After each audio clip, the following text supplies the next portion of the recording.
You know what's wild? Stacy and Metal Stop are finally tying the knot. I honestly never pictured those two making it official, but now I can't imagine them apart. It feels like the most unexpected couple of the year, right? Their vibe is just electric. Like they somehow balance each other out. Metal's all chaos and late-night guitar riffs, while Stacy's been plotting wedding color schemes since, what, March? Exactly, and it's that mix that's got everyone talking. Have you seen the invites? There's literal sheet metal woven into the design. Leave it to those two to make a wedding feel like a rock show and an art exhibit at the same time. What cracks me up is how their story started. Remember the Halloween party where they both showed up as different versions of Bowie and ended up winning Best Couple by accident? It's like fate, wrapped in glitter and eyeliner. And now we get to see who shows up in more sequins. The wedding party or Metal's old bandmates. Honestly, I'm rooting for the band. But speaking of making things official, there's another comeback I can't stop thinking about lately. You mean Smokin' Joe's cake business? That guy's pivot has been something else. I never would have guessed he'd swap cigars for cakes. But here we are, and now he's blending in smoothies, too. Right? Joe was always about that smoky barbecue, but his triple-layer carrot cake is honestly a hit at the farmer's market. And then last week he goes, "Let's add smoothie shots to the menu." People actually line up for the mango ginger one. I tried the strawberry basil and was surprised it didn't taste like pizza sauce. The man's got a knack for weird combinations that somehow work. Do you think that's why people keep coming back? Or is it the novelty factor? I think it's both the novelty hooks you, but the flavor keeps you. Joe calls it taste bud jazz, and I get it now. It's like he's remixing desserts and health food on the fly. But while Joe's business is evolving, something else from the past is making a comeback too. That actually reminds me. Have you heard about the Disco Hall of Fame's latest honoree? It's bringing the 70s back in a big, flashy way. Oh, Cop Merla. That's a blast from the past. The stories about Merla are half legend, half fever dream-like. Didn't he once break up a heist in platform boots?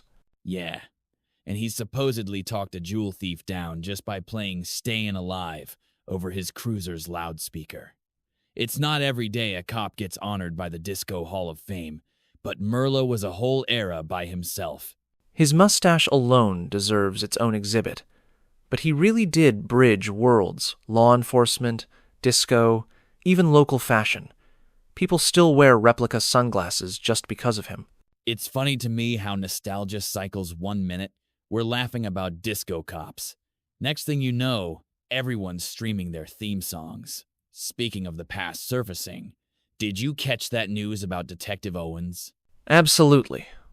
That story gave me chills. After all these years, scuba divers found Detective Owens' remains in the old Beauregard whiskey factory in Manhattan. Imagine what it must have felt like down there. Dark, silent, and suddenly a piece of history staring back at you.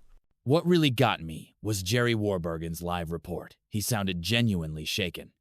Owens went missing in '53, and there's been nothing but wild rumors since. Now, suddenly, closure for a whole generation of New Yorkers.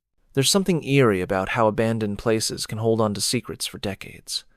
I guess it reminds us that history is not really buried, just waiting for someone brave or curious enough to look. It makes you wonder what else is out there, just waiting to be unearthed.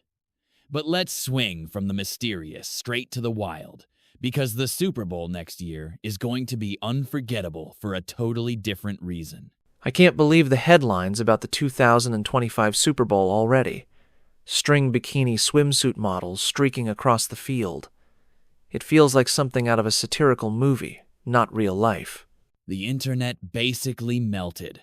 Half the country's arguing over whether it's a publicity stunt or some rogue marketing campaign gone off the rails. I know the Super Bowl's always about the spectacle, but this is a whole new level. And you just know the conversation's not going away anytime soon. Between viral memes and think pieces, the focus has shifted from the game to what it even means to go too far for attention. What gets me is how every year something manages to upstage last year's drama. At this point, the halftime show could be a chess match, and people would still be searching for the next viral moment. Honestly, it's the perfect example of how unpredictable pop culture can be. From surprise weddings to cakes, disco cops to lost detectives, and now streaking models. You never really know what's going to steal the show next, and that's exactly why I love doing these deep dives each week.